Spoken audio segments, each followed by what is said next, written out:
자, SDG에 대한 설명은 제가 안 드리겠고요. 세계인들이 왜 SDG를 주목하는가에 대한 문제는 여러분들 세계 경제 포럼에서 나오는 세계위험 보고서 2022 보고서를 참조하시면은 주된 위험 요소가 SDG가 추진해야 될 과제와 연결되고 있다는 점을 좀 봐주시면 좋을 것 같고요. 자, 세계적 동향 관련해서 그 SDG가 굉장히 중요한 화두로 뜨고 있다는 부분입니다. 그거를 제가 한 5가지에서 6가지 정도로 잡았습니다. 하나는 유엔의 의지, 또 하나는 정부, 또 지방 정부의 혁신 전략, 그리고 ESG 경영 아시죠?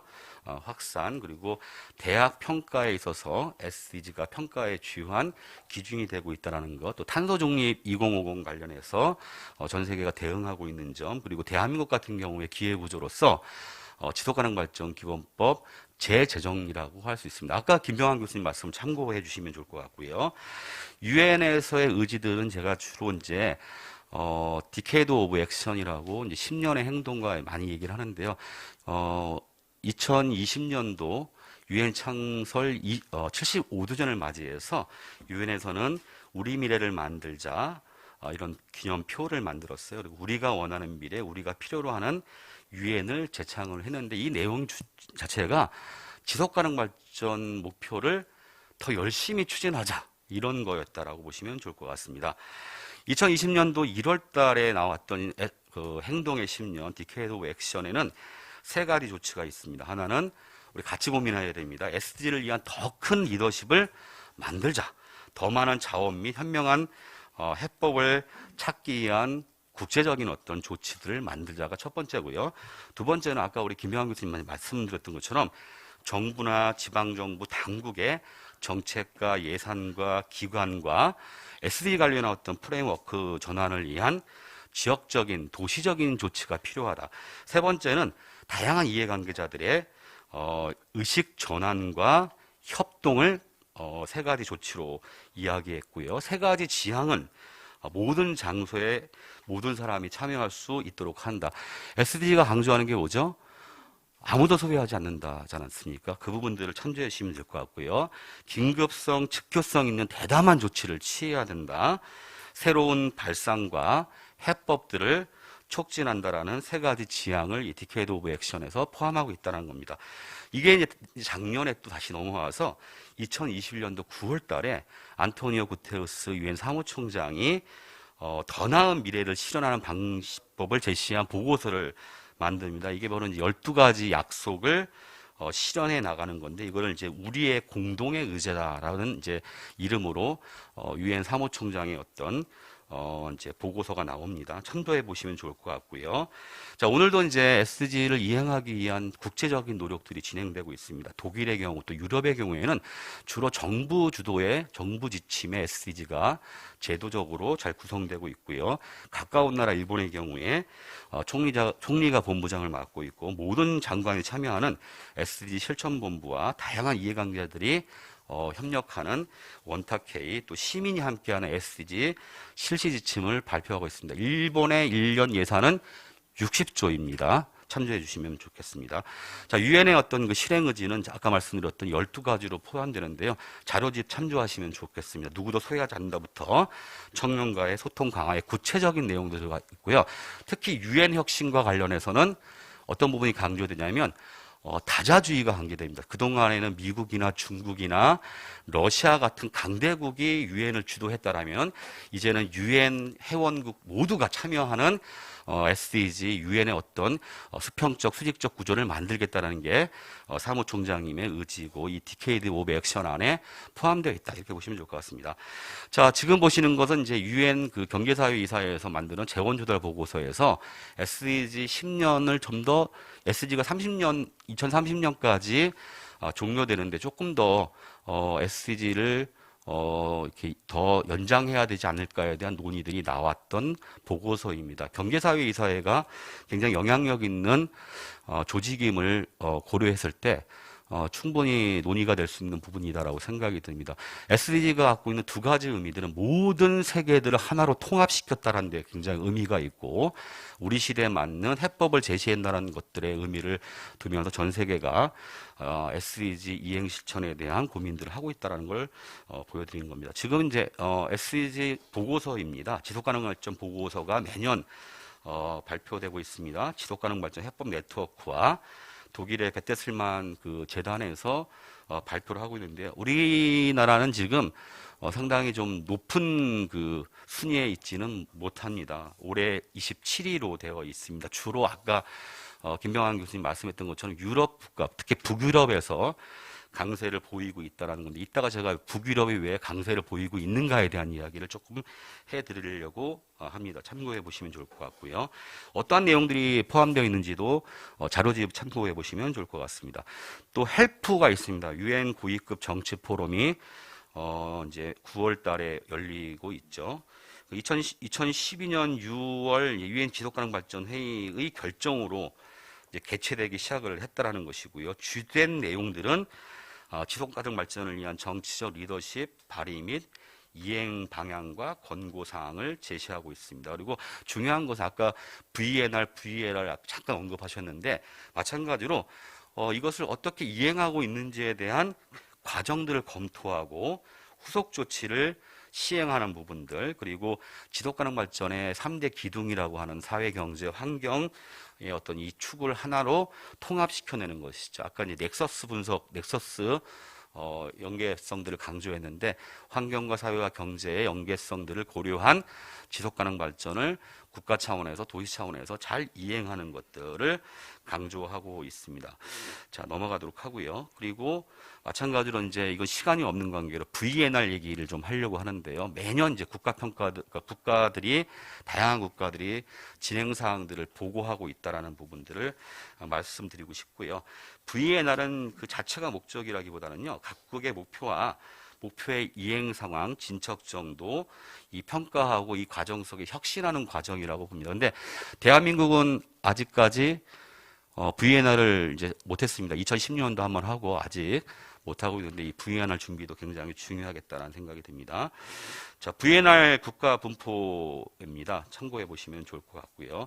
그 횟수와 관련해서도 지금 제가 좀 잘 제시해 놨으니까 참조해 보시면 좋을 것 같습니다. 자, SDG를 꾸준하게 이제 실행하기 위해서는 모니터링이 굉장히 중요하다, 평가가 중요하다, 그리고 이니셔티브를 개선하는 방식이 굉장히 중요하다고 볼 수 있는데요. 다양한 이해관계자들의 참여를 어떻게 구축할 것인가에 대한 문제가 상당히 중요한 문제입니다. VNR에 대한 설명들이 있습니다. 자발적 지역보고가 갖고 있는 의미들, 즉 VNR에서 자발적 국가보고에서 포함하지 못하는 내용들을 구체적으로 보완하는 그런 차원이다라는 부분들과, 중요한 것은 우리가 얘기했던 다양한 이해관계자의 참여의 문제, 또 SDG 추진기구의 존재 여부가 VNR과 관련 굉장히 중요한 과제로 제시되고 있다는 겁니다. 고민해 보시면 좋을 것 같고요. 지방정부와 관련해서는 이클레이 이야기를 빼놓을 수가 없습니다.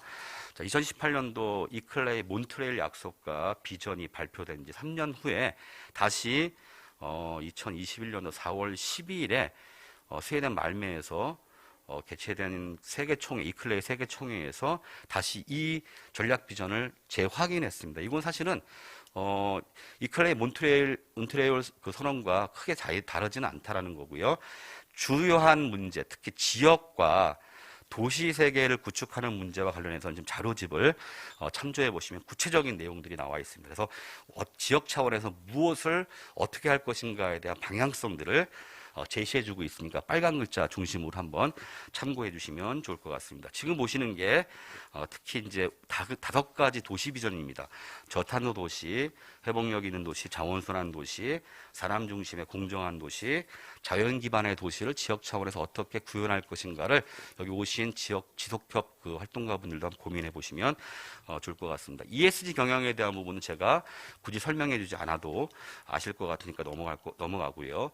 지금 자료 자료집에는 중국이나 일본이나 한국에서의 어떤 흐름과 동향들을 설명해 놨으니까 참조해 보시면 좋을 것 같습니다. 그리고 또 한 가지 KESG와 SDG가 어떤 차원에서 상호 연계되어 있는가도 설명해 놨으니까 자료집을 보시면 좋을 것 같고요. 지금은 또 하나 이제 대학 평가, 즉 다시 말씀드리면 세계적인 대학 평가 기관이 타임즈 고등교육의 대학 영향력 순위와 관련해서 SDG가 대학 차원에서도 지금 활성화되는 계기로 기회 구조로 활용되고 있다. 이런 부분들을 말씀을 드린 거고요. 탄소 중립 제가 얘기 안 해도 다 아실 거라고 생각합니다. 지속가능 발전 기본법 제정이 갖고 있는 의미는 아까 우리 그 SDG의 선구자이신 김병환 교수님께서 말씀하셨기 때문에 그걸 참조해 주시면 좋을 것 같습니다. 선진국 사례와 관련해서 유럽연합이 갖고 있는 사례가 굉장히 중요한 부분이 있습니다. 많은 부분 우리가 참조해야 될 부분들이 있다고 보여지는데 주되게 이 부분들은 너무 많습니다. 제가 이제 자료를 여러 가지 유럽 국가의 사례들을 정리를 했는데 몇 가지 키포인트만 말씀드리면 네 가지입니다. 하나는 첫 번째는 혁신적인 정부의 전략에 대한 측면이 있고요. 두 번째는 시민사회 이니셔티브에 대한 문제, 네트워크 간의 연계 문제, 마지막으로 제도의 문제입니다. 그래서 각각의 나라가 갖고 있는 특징들이 있는데 빨간 부분으로 정리되어 있습니다. 유럽연합은 어떻게 하고 있고 각각의 나라들은 어떻게 하고 있는지는 자료집과 굵게 설정해 놓은 게 있습니다. 그걸 참조해 보시면은 굉장히 또 의미 있게 우리가 반영되어야 할 부분들을 확인할 수가 있습니다. 자, 넘어가고요. 자, SDG를 왜 하는가? 우리 김병환 교수님께서는 늘 그런 얘기를 합니다. 자, 좋은 의미가 있기도 하지만 또 나에게 또 어떤 이익이 되는가에 대한 부분들. 사람들은 좋다고 해서 다 하지는 않습니다. 나에게도 도움이 되고 남에게도 도움이 될 때 더 열심히 참여할 수가 있죠. 지금 보여드리는 게 SDSN 아까 말씀드렸던 지속가능 발전 해법 네트워크에서 이야기하는 SDG 채택했을 때 어떠한 효과들을 갖는가에 대한 부분들을 표로서 제시한 겁니다. 누구도 소외하지 않는, 그리고 어느 것도 소외되지 않는 자원에 대한 접근성을 높이는, 또 지속가능 발전을 위한 지방 로드맵으로서의 어떤 SDG라는 차원에서 설명이 들어갈 수 있고, 중요한 것은 아래로부터 위로 올라가는 상향식 방법들, 지역사회 맥락 기반의, 한국사회 맥락 기반의 SDG 이행과 실천들, 이런 것들이 굉장히 중요한 부분이다라는 얘기를 말씀드리고 싶겠고요. 또 한 가지는 지속가능 발전을 했을 때 정부와 지자체가 얻는 효과들입니다. 이것도 제가 설명하지 않아도 다 아실 건데 아마 좀 공무원들은 조금 더 참조해 보시면 좋을 것 같습니다. 자, 기업이 채택했을 때 얻는 효과입니다. 이것도 마찬가지로 참조해 보시면 좋을 것 같고요. 대학이 이것을 채택했을 때 얻는 효과들입니다. 저희 경주대학교에서는 지금 SDG, ESG 대학원을 좀 만들었고요.